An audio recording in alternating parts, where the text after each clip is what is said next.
পরে আমাদের সাধারণত আনাড়ি জনগণের ভিতর থেকে যখন তারা উদ্ধার কাজে তৎপর হয়ে এবং উদ্ধার করলেন, জীবিত মৃত তার চেয়ে বড় কথা হলো যে তারা উদ্ধার করতে পারছেন। তাদের কাছে অনেক যন্ত্রপাতি নাই, তারপরে তারা আনাড়ি যন্ত্রপাতি নিয়ে করছেন।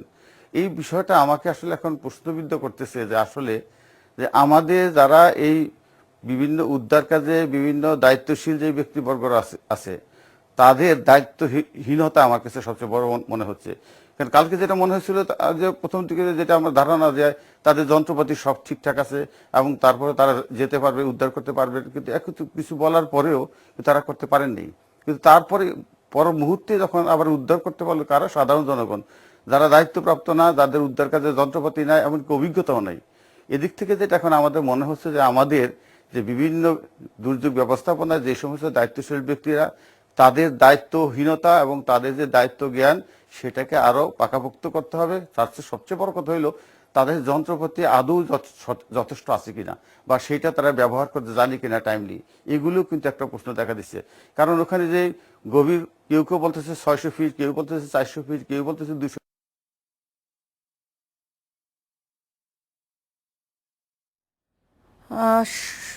সম্ভবত তবে যান্ত্রিক ত্রুটির কারণে। আমি ওনার কথা রেশ ধরে জানি না বলবো, এটা কিন্তু রেশ ধরে বলতে চাই যে আসলে যন্ত্রপাতি সবকিছু আমার কাছে কিন্তু ম্লান হয়ে গেছে। কাণ্ডজ্ঞানটা ঠিক করতে হবে আগে। কাণ্ডজ্ঞানটা ঠিক না করলে আপনি যত যন্ত্রপাতি হোক যাই হোক না কেন কোনো কিছুতে করতে পারবেন না।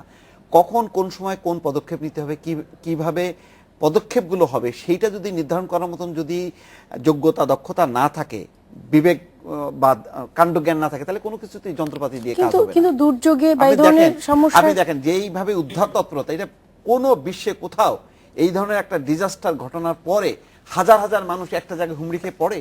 এখানে কি এই যে পুলিশ দিয়ে আপনি নারায়ণগঞ্জ একদম একদম বিএনপি মুক্ত করলেন, মনে হয় যেন শত্রু মুক্ত ঘোষণা করলেন, মুক্তাঞ্চল করলেন, সেই জায়গাটা আপনি ওই জায়গাটা আপনি কি করলেন? ওখানে আপনি আগে তো এলাকাটাকে কর্ডন করবেন, কর্ডন করে ওটাকে উদ্ধারের জন্য যে যন্ত্রপাতিগুলো আপনি মোবিলাইজ করবেন, সেই কাজগুলো কই?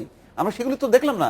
মনে হচ্ছিল যেন একটা ঘটনা ঘটেছে, এটা মনে হচ্ছে যেন দূরের থেকে দেখলে মনে হচ্ছে যেন উৎসবের ব্যাপার। এটা তো হওয়ার কথা না। একটা রোড অ্যাক্সিডেন্ট হলে একজন আহত হয়ে পড়ে থাকলেও কিন্তু সাথে সাথে পুলিশ জায়গাটা ব্যারিকেড করে, সরায় দেয়, তারপরে ঘটনার অনুধাবন চেষ্টা করে যে কিভাবে অ্যাক্সিডেন্ট হলো, কিভাবে কি করা উচিত, এটা উদ্ধার করবে কিভাবে। কিন্তু কালকে কি ঘটলো সেটা হাজার হাজার মানুষকে নিয়ে দেখলাম যে পুলিশ নিরাপত্তা, মানে একটা হুলস্থুল ঘটনা। এটা তো আনএক্সপেক্টেড। রাজধানীতে যদি এই ঘটনা ঘটে তাহলে সারা দেশে আরো বড় যখন দুর্যোগ ঘটবে, তাহলে তাজরিন বা অন্যান্য জায়গায় যে যখন ঘটেছিল তখন যে এরাই তো ছিল, এরা তখন কি যে দায়িত্ব পালন করেছে এখন তো আমার সন্দেহ হয়। হয়তো সঠিকভাবে দায়িত্ব পালন করলে অনেক প্রাণ রক্ষা করা যেত। আমার কাছে যন্ত্রপাতি মোবিলাইজ করা বা কিভাবে কি প্রযুক্তি ব্যবহার না, এটা একদম তুচ্ছ হয়ে গেছে। কারণ এদের যখন এই মানে দায়িত্ব জ্ঞানহীন কর্মকাণ্ড আমাদের চোখের সামনে আসে, এত দ্রুত অভিযানটাকে পরিত্যক্ত করে এবং মনে হচ্ছে যেন আপনার ওই যে জিয়াদের বাবা মনে হচ্ছে যেন সরকারকে সাবোটাজ করার জন্য একটা পরিকল্পনা নিয়েছিল। এই জন্য পুলিশের পরে র্যাবের কাছে যাবে, তারপরে আর কোথায় যাবে আল্লাহ জানে। আমরা আবারও আসবো, একটু বিরতি নিচ্ছি। দর্শক, আবার একটু বিরতি যাচ্ছি কিছুক্ষণের মধ্যে।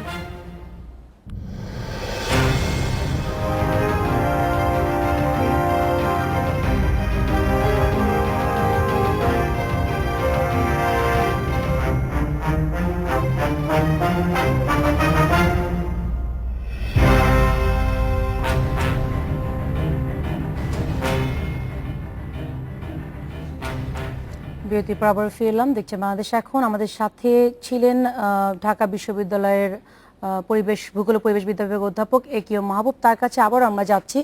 জনাব মাহবুব, আপনি বলছিলেন ফায়ার সার্ভিস এবং সিভিল ডিফেন্স আমাদের যে একমাত্র দুর্যোগ মোকাবেলা প্রতিষ্ঠান, সেই সম্পর্কে তাদের দক্ষতা এবং এই যে পেশাদারিত্ব, এই জায়গাটাতে আসলে এই ঘটনায় আপনি কি মনে করেন?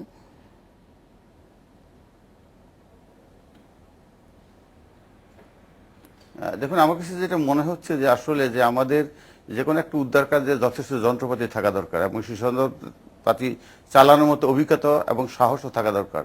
কিন্তু গতকালকে যে ঘটনাটা প্রথম থেকে আমি একটু প্রত্যক্ষ করছিলাম যে টেলিভিশনের মাধ্যমে, সেটা হচ্ছে যে গভীরতা কিন্তু আমরা জানি না, কিন্তু কত গভীরতা এটা এখনো নিশ্চিত না। তাহলে এই গভীরতা সম্পর্কে জানার জন্য সামান্য যন্ত্রপাতি দরকার, সেটুকে তারা বলতে পারে নাই। এক, দুই নম্বর, একটা ক্যামেরা, মাইক্রো ক্যামেরা দিয়ে দেহের ভিতরে ঢুকে চলে যাওয়া যায়, তাই না? আর এত সুন্দর সুন্দর ক্যামেরা এখন বাইরে আছে, সেই ক্যামেরা দিয়ে ভিতরে পরিষ্কার কি আছে না আছে সেটা আমরা যেটা দেখাইছি সেটা আসলে তাহলে ফলস, সেটা পরিষ্কার না। কিন্তু ওই যে পরবর্তীতে যে এই ছেলেটাকে যে উদ্ধার করা হলো নিশ্চয়ই ওখানে সেখানে ছিলেন, তাহলে আমাদের ক্যামেরা যথেষ্ট পরিমাণে সঠিক ক্যামেরা নেই। সুতরাং যদি হয় এইভাবে হয় তাহলে এটা পরিষ্কার বোঝা যাচ্ছে যে আমাদের আসলে যন্ত্রপাতি ব্যবহার করা এবং এটাকে ঠিকমতো চালানো এবং সেই উদ্যোগ নেওয়া এই সম্পর্কে যে সমস্ত প্রতিষ্ঠানগুলি আছে, ফায়ার ব্রিগেড যেমন ধরেন, তারপরে সিভিল ডিফেন্স যেমন ধরেন, তারপর অন্যান্য যে সমস্ত প্রতিষ্ঠানগুলি আছে তাদের এই সবকিছু সমন্বয় করে কাজ করতে হবে এবং সেখানে একটা সাহসিকতার পরিচয় দিতে হবে। আপনি দেখেন কালকে কয়েকদিন সাধারণ জনগণ যে সাহসিকতা নিয়ে আসতেছে, আগে আসতেছে, তাদের সেই সাহসিকতার সাথে কিন্তু ফায়ার ব্রিগেডের সাহসিকতা কালকে কিন্তু কাউকে নামানো হয় নাই, বলা হলেও কাউকে ভিতরে নামাবে, শেষ পর্যন্ত নামানো হইল না। এবং যেইভাবে তারা উদ্ধার কাজটা তৎপরতা করাইছেন এবং বললেন কোন রকম দিয়া দেন নাই এখানে কিছু, তাহলে ছেলেটি গেল কোথায়? তাহলে এই যে এখন তারা এখন এর উত্তরটা কি দিবেন আমি তো বুঝতে পারছি তারা কি উত্তর দিবেন, এটার সঠিক উত্তরটা তাদের কাছে কি আছে আমি জানি না।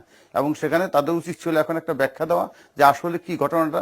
আমাদের যদি যন্ত্রপাতির অভাব থাকে, আমাদের দক্ষতার অভাব থাকে, আমাদের যদি প্রিপেয়ারনেস বা প্রস্তুতির অভাব থাকে, তাহলে সেটা ফ্রন্টে আসা দরকার এবং আমাদের এই প্রস্তুতি নেওয়া দরকার। সেটাকে এর সাথে আমি আরেকটা জিনিস অ্যাড করতে চাই, সেটা হচ্ছে এই যে আমরা এই যে স্পেকট্রাম বিল্ডিং ধ্বংস হয়েছে, তারপরে রানা প্লাজার কথা জানি এবং কালকের ঘটনা জানি, যে সাধারণ জনগণের ভিতরে যদি আমরা এই উদ্ধার কাজের বেশ কিছু ট্রেনিং ছড়াই দিতে পারি তাহলে বিপদের সময় কিন্তু অনেক কাজে লাগবে আমার ধারণা।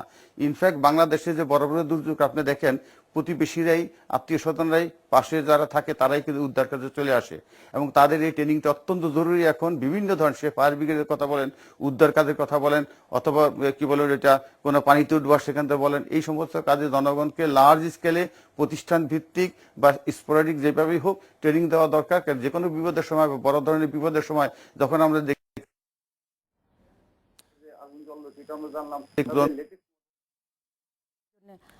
উনি ট্রেনিং এর কথা বলছিলেন। আসলে ট্রেনিংটা চেয়েও এই যে মানুষের মধ্যে যে চেতনাটা আছে, উদ্যম আছে, উদ্যোগটা আছে, সেই উদ্যোগটাকে সংগঠিত করলেই কিন্তু অনেক দূর আমরা এগিয়ে যেতে পারবো। এখন কতটুকু মানে প্রশিক্ষণ দিতে পারবো সেটা ধরেন উপকূলীয় অঞ্চলে মানুষকে কিছু কিছু ক্ষেত্রে করা হয়, কিন্তু মাস লেভেলে এই ধরনের আমাদের যা ফায়ার সার্ভিস রানা প্লাজা ঘটনার পরে কিছু ট্রেনিং দিয়েছিল, কতটুকু আমরা পারবো এবং কতটুকু হবে তা না, কিন্তু মানুষের যে মানে সমাজের সাথে যুদ্ধ করতে করতে, কাজ করতে করতে তাদের যে অভিজ্ঞতাটা আছে, সেই অভিজ্ঞতাটাকে আমি সংগঠিত করার মতন আমার নেতৃত্ব যদি আমি গড়ে তুলতে না পারি, তাহলে কিন্তু মানুষের এই চেতনা বা উদ্যমটা কিন্তু হারিয়ে যাবে। মানুষ হতাশগ্রস্ত হবে, যে কোনো বিপদে মানুষ তখন থাকবে না, দুর্যোগে কাছে দাঁড়াবে না।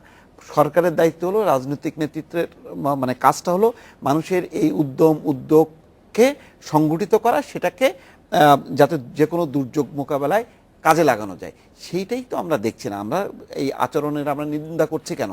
যে যেখানে মানুষের এই আবেগ উদ্যোগটাকে সংগঠিত করার কথা, সেখানে এমন একভাবে প্রেস কনফারেন্স করার মধ্যে দিয়ে এমন ধরনের একটা বিবৃতি, বক্তব্য দেয়া যাতে মানুষের বিপক্ষে মানে দাঁড়িয়ে যায়, মনে হচ্ছে যেন পুরো ঘটনাটা একটা কোনো এর মধ্যে কোনো ষড়যন্ত্র আছে কিনা, এই ধরনের একটা আভাস ইঙ্গিত দেওয়ার একটা প্রবণতাটা। এই জন্যই আমরা বলছি যে এই যদি কাণ্ডজ্ঞান, দায়িত্ব জ্ঞান যদি ঠিক না করা হয়, তাহলে কিন্তু মানে আমরা বারবার হোঁচট খেতে থাকবো বিভিন্নভাবে। চুলাস ভাই, না, নতুন করে আর কিছু অ্যাড করে নেই, তবে এই সমন্বয়ের ক্ষেত্রে আমাদের সবসময় আমি এজ এ রিপোর্টার যখন মাঠে যাই এই ধরনের ডিজাস্টারের সময় বা কোনো ঘটনার সময়, সবসময় দেখি যে অথরিটির দিক থেকে সমন্বয়হীনতা একটা বিরাট ব্যাপার, খুবই সমস্যা। এবং আমি অ্যাজ এ মিডিয়া কর্মী আমারও প্রবলেম হয়, কারণ আমি কার সাথে কথা বলবো, কে স্পোকসপারসনটা কে, তাই হয়েছে কেন ছিল না ওখানে একটি পাইপের মধ্যে একটা মানুষ পড়ে গেছে বা একটা কুয়োর মধ্যে মানুষ পড়ে গেছে, এটাকে ফার্স্ট থিং কি আইন শৃঙ্খলা বাহিনীর বা অথরিটির প্রথম কাজ হলে যেটা ভাই বলছিলেন যে এটাকে কর্ডন অফ করে দেয়া, কর্ডন অফ করে দেওয়ার পরে দেন এখানে কিভাবে যারা কাজ করবেন তারা কিভাবে কাজ করবে, মিডিয়াকে কে ব্রিফ করবে, ইনফরমেশনটা কার কাছ থেকে পাবে, ওখানে একটা টেবিল বসানো, সেটা পুলিশের দিক থেকে হোক, ফায়ার সার্ভিসের দিক থেকে হোক, সেটা স্বরাষ্ট্র মন্ত্রণালয় থেকে হোক, সেটা প্রধানমন্ত্রীর কার্যালয় থেকে হোক, হোয়াট এভার, ইভেন মিডিয়া আসলে কতটুকু যাবে, কতটুকু জায়গা আমাদের দিক থেকেও যখন হয় কি যে একটা ক্যাওটিক সিচুয়েশনের মধ্যে আমরা নিজেরাও পড়ি, তখন আমরাও ক্যাওটিক হয়ে যাই। এটা হচ্ছে বাস্তবতা। অনেকে সমালোচনা করছিলেন বা করেন, আমি নিজেও মিডিয়া কর্মীদের আচরণ অনেক সময় মনে হয়েছে যে এটা ঠিক করছি না আমরা, কিন্তু সেই জায়গাটা না, ওই পরিবেশটা আসলে তৈরি না হলে হয় কি যে সবাই আগে পেতে চায়, আগে দেখাতে চায়, তো ওই কম্পিটিশনের কারণে তখন ওটাও খুব বিশৃঙ্খল একটা পরিস্থিতি তৈরি হয়। সেই পরিস্থিতিটা কালকেও হয়েছে। তাহলে আমরা এই যে এতগুলো ঘটনা থেকে শিখলামটা কি? আমার কথা হলো যে আমরা মিডিয়া কর্মী বলি, আমরা অথরিটি বলি, আমার ফায়ার সার্ভিস বলি, সিভিল ডিফেন্স অথরিটি বলি, আমরা তাহলে শিখছিটা কি? আমরা কি তাহলে আমরা কিছু শিখছি না? আমাদের কি এই কমন সেন্সটা কাজ করবে না? অথরিটিকে এইটুকু নেই? তাহলে পুলিশ দিয়ে, বিডিআর দিয়ে, আর্মি দিয়ে, তাহলে আমার দরকারটা কি? আমি একটু যুক্ত করি, একটা পয়েন্ট জি, যুক্ত করি। sure. কালকে কিন্তু একটা চমৎকার পরিবেশ আমি লক্ষ্য করেছি। কালকে কিন্তু এমন একটা অবস্থা ছিল সরকারের জন্য, এই সবাইকে ঐক্যবদ্ধ করা, সবাইকে নিয়ে কাজ করা। আমি বলি, ঘটনা যখন ঘটছিল তখন রাত্রি 9টা, 9:30টার দিকে বিএনপি মহানগরের আহ্বায়ক মির্জা আব্বাস আমাকে ফোন করেন। আমি মনে করেছি যে তিনি হয়তো তার হরতাল বা পরবর্তী কর্মসূচি এরকম কোনো রাজনৈতিক ইস্যু নিয়ে এখন তিনি আমাকে যেটি বললেন, আমি তো অবাক হয়ে গেলাম। তিনি বললেন যে ফিরোজ, আমি আসলে অন্য কোনো ব্যাপার না, আমি খুব আবেগতাড়িত হয়ে আপনাকে ফোন করেছি যে এইটার ব্যাপারে কি সরকার কি আন্তর্জাতিক সহায়তা কামনা করতে পারে না? আমি বললাম কেন? তিনি বলেন যে ভারতে এই ধরনের একটা ঘটনা ঘটেছিল, তারা কিন্তু তাদের মানে ভিন্ন ধরনের অভিজ্ঞতার ভিত্তিতে এই উদ্ধার কাজটি সম্পন্ন করেছিল খুব সফলভাবে। তো সুতরাং সরকার তো এই ক্ষেত্রে সেই সহায়তাটা চাইতে পারে। তো আমার কাছে মনে হলো অন্য কোনো কারণে না, অর্থাৎ তিনিও কিন্তু কালকের মতন একটা দিনে, যেই দিনে তাদের জনসভা পণ্ড হয়েছে, 144 ধারা জারি করেছে, হরতাল লিখেছে, সব কিছুকে পাশ কাটিয়ে মির্জা আব্বাস, যিনি বিএনপির নেতা, তিনিও কিন্তু এই ঘটনার সাথে একাত্ম হয়ে গেছে। অর্থাৎ তার মতন মানুষ যদি একাত্ম হয়, তাহলে সাধারণ দলমত নির্বিশেষে সবাই কিন্তু ছিল এই দুর্যোগের পাশে, যেইটাকে সুন্দরভাবে দায়িত্বের সাথে সুন্দরভাবে কাজে লাগাতে পারতো সরকার। আমরা রেস্কিউ টিমের যারা কাজ করেছে আজকে তাদের যারা উদ্ধার করেছে তাদের সাথে কথা বলছিলাম, কেউ খিলগাঁয়ের, কেউ শাহজাহানপুরের, কেউ মিরপুরের, ওনারা একসাথে 7জন 8জন মিলে এই কাজটি করেছে, যন্ত্রটা বানিয়েছে, কারোর সাথে কারো আজকে সকালে বানিয়েছেন। হ্যাঁ, আমাকে আজকে বলেছেন সকালে যে বানিয়েছেন। 9টার আগে আমরা এটা বানিয়েছি। তারা- খুবই অল্প সময়ে বললাম যে কারা বানিয়েছে, এটা কি ইঞ্জিনিয়ার? বলে যে না, এখানকার একটা দোকান থেকে বানিয়েছে। মেকানিক্যাল বলে যে সিম্পল, তার ওই যে ওয়েল্ডিং এর কাজ করে বা ইত্যাদি। তারপরে তার মানে ইঞ্জিনিয়ার কি তার the whole thing is